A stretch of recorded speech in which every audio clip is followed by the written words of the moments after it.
In the Citizens at the Centre of Service Redesign and Delivery category, we were really looking for entries which demonstrated the involvement of patients and the public in the planning and delivery of services.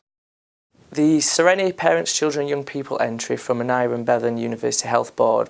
Here there was a great need for improved children's centre provision for children with severe disabilities and complex needs.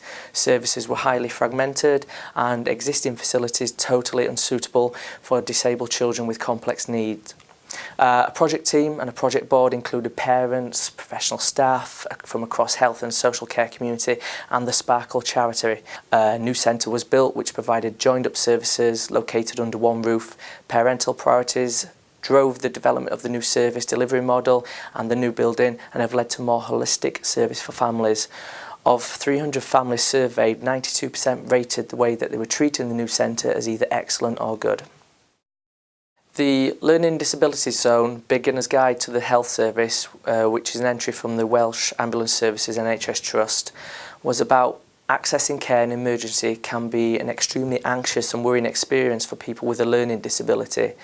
During engagement with learning disability groups, it became apparent that there was a confusion about the NHS services that were available and hesitance in dialing 999. A gap was identified in information for those with a learning disability, and as a result an interactive learning programme was developed that would be suitable for those with a wide range of learning disabilities. People with learning disabilities were involved in the creation of the learning programme from the beginning, with the design of the programme driven by their needs. The programme has been extremely well received from members of the learning disability community and from other stakeholders involved. Time for Chat is a unique volunteer service where NHS retired professionals support NHS patients living or receiving respite in nursing homes. It's an entry from Aneurin and Bevan University Health Board. The Care Home Ask and Talk volunteer service supports older people living in care homes and their relatives.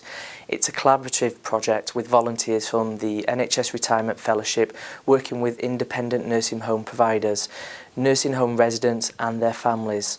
The NHS Retirement Fellowship and staff at the Health Board developed the project to provide real-time patient experience feedback on care provided by the NHS providers, as well as improve governance and assurance.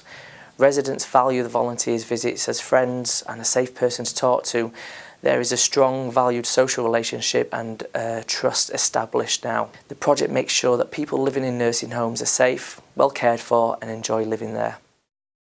Although the three projects were very different, they all demonstrated drive and determination to succeed, coupled with an underpinning co-productive approach to service design and delivery.